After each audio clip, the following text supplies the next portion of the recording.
Hello, hello, hello. How's it going? Right, so there's not going to be a Defences episode as of watching this until tomorrow. Essentially, what's happened with the ABP design process and the podcast creation process in its entirety is Marty is one of the best editors I've ever witnessed in my entire life. John is one of the best sequencers I've ever met in my entire life, and he's also a good person to chat to about corporate and brands and stuff like that. Right, let's get this out the fucking way, right? Because this is annoying me already. Right, let's get that out of the way. Okay, there's another one there. Right, so, unfortunately, when we press upload on YouTube now, the episode file sizes are so monumentally massive that they take about 10 hours to upload from pressing upload to publishing them to YouTube. So we should have the audio one up soon in the next couple of hours as of 13:27 on Sunday, which is when I'm recording this. Bear with, we'll get to it. Right, so this actually leads me perfectly onto the subject of this video, which is when people send you messages along those lines. When John messages me on Facebook saying, I don't know if we're going to upload this tonight on schedule, which is usually 6 p.m. on Sundays, so check it out. Every other Sunday we try and get an episode out. Bit of self-promo on my YouTube channel, why not? So when I get messages like that, I've got two options. I can react negatively and say, what on earth? Why wasn't this done earlier? Why is this something that I need to worry about? Am I now going to have to contact Defences and tell them that I can't deliver on what I promised? Or can I react in a way that's positive? Because life is a series of decisions that are ultimately defined by your reaction to everything. And this is something that I learned during CBT. If it's raining outside and you need to go outside, you need to go shopping, you've got two choices. You can put the shopping off, then you can wait another day and hope the rain gets better or disappears. Or you can go out in the rain, make the best of it, and just keep going and ride out through the storm. It's all about how you react to things. That's like such a fundamental thing that I've learned on my CBT journey. So for people that don't know what CBT is, I'm genuinely surprised that there's people out there that don't know what that is. Probably people over the age of 70, to be fair. It's cognitive behavioural therapy. I haven't got any notes. I haven't got any notes at all. I'm just going off the top of my head on this one. Cognitive behavioural therapy is the way that your mind processes information and deals with everything, basically. It's a mechanical look at your brain and how it does its stuff. So typically what happens if you have depression or anxiety, I consider myself to have anxiety, is you are always worrying about the future.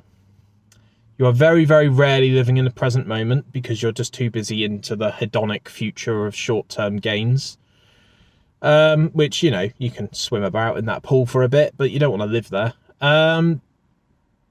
And you are not really enjoying life because you're just too busy worrying about what's next and wondering about what's next. So I went on to a CBT course, which lasted, I think, 2 months, every Tuesday evening after work. And I think it's helped me. I don't think it's helped me as much as I thought it was going to help me. It's not... There's very rarely a silver bullet in this world, guys. Like, there's very rarely one thing that's going to fix everything for you. So you just have to sort of digest things accordingly and then look at the next course that you can do afterwards, because it's a work in progress, much like myself. And you're never, ever going to 100% nail something like CBT or therapy in general, really. So I've learned... What's it called? Challenging Thoughts, I think it's called. Which is, why am I thinking like this? Is there anything I can currently do in this present moment to combat this thought? And that's where you get these sort of imposter syndrome sort of things that go on of like, you're fucking useless. What are you even doing? Quit your podcast. No one gives a shit. So the way to look at that, this is not me preaching. This is literally just me saying what I think, right? This is something that I've personally learned. I'm not trying to convert people over to CBT. It's not a religion. It's nothing like that. This is just what I've learned. I think it's quite good to journal these things sometimes. So look at it this way. I hear this a lot. I hear a lot of these analogies and metaphors on other podcasts. Tony Robbins has recently cropped up, and I quite like the way he talks. Essentially, it's if I go around my friend's house and they beat me up every single time I go to my friend's house, what do you think would probably happen after a while of doing that for, say, 6 months? Every single week you go over there and you get the shit kicked out of you. You're probably going to stop going to that person's house, aren't you? So negative thoughts and self-deprecation and playing down compliments and almost sort of not accepting them as compliments is a form of sort of low self-esteem and self-deprecating and almost not being able to accept positivity, which is very dark indeed.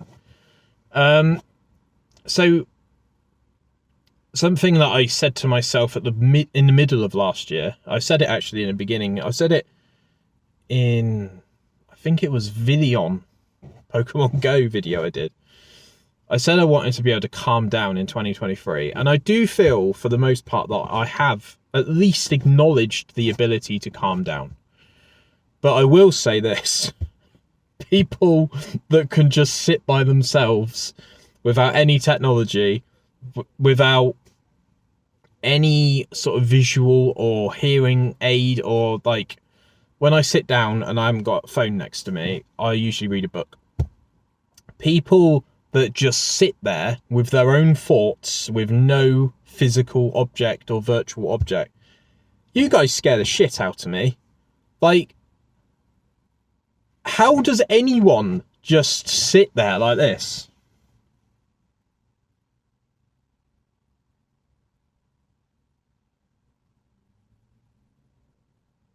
How is that possible? Like, I assume that's like a sort of form of meditation where, like, at least with meditation, you've got like a hum or a, what's it called? An om, or yeah, how do you guys do it? It's flipping nuts. I'd love to know. Drop a comment. But yeah, I think the world is very loud. I think that was something that Robert DeLeo from Stone Temple Pilots said recently in an interview that I watched, and I would love to get him on the podcast more than anything because I think he's a fantastic musician. And yeah, he said the world's very loud and we need to find ways to sort of make it a little bit quieter because, you know, as I've discussed thousands and thousands of times now, everyone has access to everything all of the time, and that's not a good thing. So learn to filter out the conversations and sort of cut through the noise. But yeah, I just wanted to let people know that when you get bad news, or you get, you know, not necessarily negative news, but you get news that's going to sort of scupper your plan for the day, one of the easiest things you can do in terms of when you hear that news or you see it on a screen is go, oh, fucking hell. Oh my God, life's so hard. The reason it's easy is because it's not really good. So just take a second and just think about, okay, I won't respond to this right now, but I'm going to think about my response eloquently, and I'm going to reply to it in a way that doesn't scapegoat someone or blame someone or make people feel guilty because they've got lives. Yeah, I don't know. I think that's enough really for this video, but I really do genuinely appreciate people that watch these ramble videos. I'm not really sure, like, they seem to be overtaking the podcast in terms of like viewership, which is a bit mad. But yeah, I really appreciate you all listening in and checking in and checking with your friends as well. Like, I know it's a very like fluffy thing to say, and it's a very like, oh, but just take 20 seconds. That's all it takes, is 20 seconds on a phone. Get your phone out, you know, give them a call, drop them a message, say, hey, just to let you know I'm thinking about you, and I'd like to know how you're getting on. Because 20 seconds of doing that can create years and years of friendship and, you know, relationships. And friends aren't to be sniffed at. There's not many of them around anymore. So, but yeah, thanks for watching. There's a subscribe button somewhere on the screen. There's a like button. If you don't like it, dislike it, that's fine. Yeah, cheers. And check out the links in the description if you want to support the show financially. Check out Goat Energy, check out Shanty Spirit, who now do spiced rum as well as vodka. And yeah, just support the show in any way that you can, really. Tell a friend about this, share the episode about. And yeah, appreciate you all more than you'll know. All right, so keep it CBT, keep it bedlam. Bye-bye.